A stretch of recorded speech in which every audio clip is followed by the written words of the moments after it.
நேயர்களுக்கு வணக்கம். மற்றும் ஒரு விடுகதை விடை தேடும் அத்தியாயத்தில் இன்றைய நாளும் உங்கள் அனைவரையும் சந்திக்கின்றோம். உலக தமிழர்களும் ஈழத் தமிழர்களும் ஒன்றிணைந்து எம்மை விட்டு அகன்ற தமிழர்களுக்கான நினைவு பகிர்வுகள் மற்றும் நினைவஞ்சலியை செலுத்துவது வழக்கம். அந்த வகையில் 2 வருடங்களுக்கு முன்பாக இடப்பட்ட வித்து இன்று ஒரு விருட்சமாக வளர ஆரம்பித்திருக்கின்றது அமெரிக்காவின் தலைநகர் வாஷிங்டன் மண்ணில். And so the main thing, more than anything, we're just asking for you all to participate if possible. That's the main thing.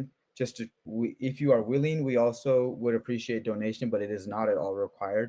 The main thing will be to just come and attend, but any support would be graciously accepted. We would appreciate it.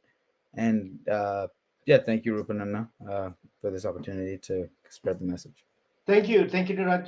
Not every youngster has this support in terms of giving back and also recognizing our roots and how we can collectively work towards it in first going back and revisiting what had happened and how we can reconstructively build the society along with the diaspora community. I mean, everyone is busy on their own life.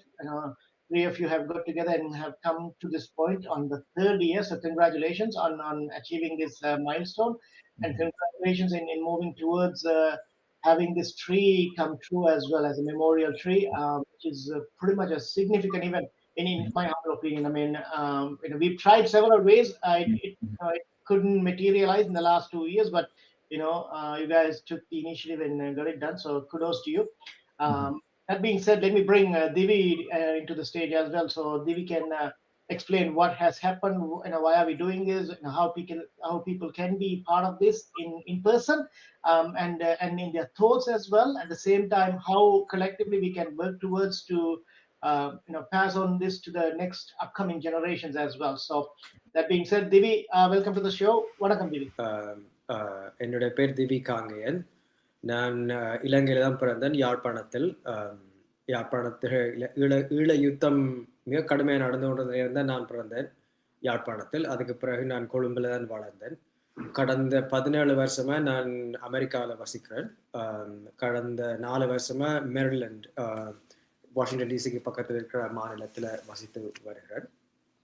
Niraj சொன்ன மாதிரி இந்த 2009ஆம் ஆண்டு முள்ளிவாய்க்கால் இனப்படுகொலை நடந்த போது நான் இலங்கையில தான் இருந்தேன். நான் அந்த இலங்கையில இருந்து நடந்த விஷயங்கள்லாம் கேள்விப்பட்டு கொண்டுதான் இருந்தேன் நான். ஆனால் அமெரிக்காவுக்கு வந்த பிறகு ஒரு இங்கே இடம்பெயர்ந்து வந்த ஒருவராக என்னுடைய கவனம் முழுக்க படிப்பு, வேலை, அது போன்ற இதுகள் தான் இருந்தது. ஆனால் மெரிலாண்டுக்கு வந்த பிறகு நிராஜ் சொன்ன மாதிரி ஒரு இளைஞர்கள் குழுவோடு நாங்கள் சேர்ந்து கதைச்சு இப்படியான ஒரு சம்பவம் நடந்திருக்குது.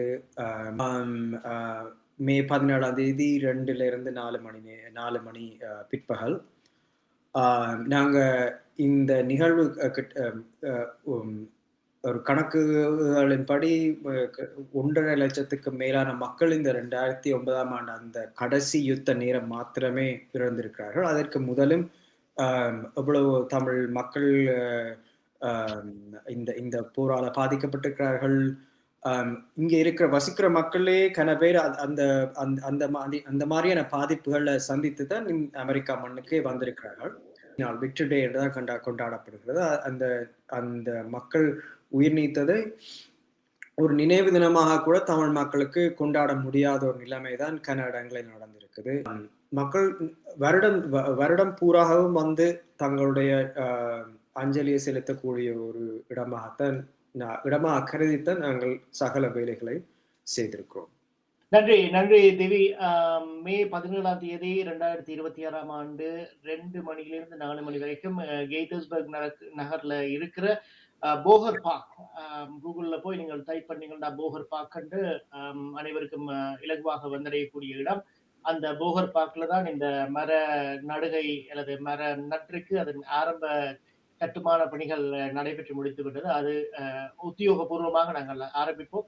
அதன் பிற்பாடு ஒரு நிகழ்ச்சி, நாளைய தலைமுறையினர், நேற்றைய தலைமுறையினர், இன்றைய தலைமுறையினர் இணைந்து வழங்கும் ஒரு நினைவு நிகழ்ச்சியும் இடம்பெறவிருக்கின்றது. எனவே இந்த நிகழ்ச்சியை பார்த்துக் கொண்டிருப்பவர்கள், கேட்டுக்கொண்டிருப்பவர்கள், அமெரிக்க தமிழ் வானொலியினூடாக கேட்டுக்கொண்டிருப்பவர்களோ, அமெரிக்க தமிழ் ஊடகத்தின் முகநூல் மற்றும் எங்கள் வலைக்காட்சியினூடாக பார்த்து கொண்டிருப்பவர்கள் இதுக்கு எந்தவித கட்டணமும் இல்லை. நீங்கள் வரலாம், வந்து இந்த இந்த அனுபவத்தை நீங்களும் அனுபவித்து இனிவரும் சமூகத்துக்கும் இதை அறிமுகப்படுத்த வேண்டும். வலி என்பது மிகவும் கொடுமையானது. அது எத்தனை ஆண்டுகள் போனாலும், எத்தனை அரசாங்கங்கள் மாறினாலும் அந்த வலி வந்து எப்பொழுதும் நம்முள் இருக்கும். அந்த வலிக்கு இந்த மரம் சாட்சியாகத்தான் இருக்க போகின்றது ஒழிய, இந்த மரம் நடுகையினால் நமக்கு நாம் போராடி கொண்டிருக்கின்ற மறுக்கப்பட்ட நீதியோ அல்லது நிலை மாற்று நீதியோ கிடைக்கப் போகிறது என்பதை பற்றி நாங்கள் சிந்திக்கவோ அதை பற்றி பேசவோ போவதில்லை. இதை பார்ப்பவர்களும் கேட்பவர்களிடம் நாங்கள் கேட்பது, வாருங்கள், உங்கள் நண்பர்கள் உறவுகள் அனைவரையும் அழைத்து வாருங்கள். மே 17ஆம் தேதி ஞாயிற்றுக்கிழமை 2 மணிலேருந்து 4 மணி வரைக்கும் அந்த 2 மணித்தியாலத்தை உங்கள் உணர்வுகளோடையும் எங்கள் வரலாற்றோடையும் ஒரு சிறப்பு பயணமாக இருக்கும். சரி நேர்களே, இன்றைய விடுகதை விடை தேடும் பயணம் நிறைவுக்கு வருகிறது. மீண்டும் உங்கள் அனைவரையும் சந்திப்போம். அதுவரை அன்பு தமிழ் வணக்கங்கள் உங்கள் அனைவரும்.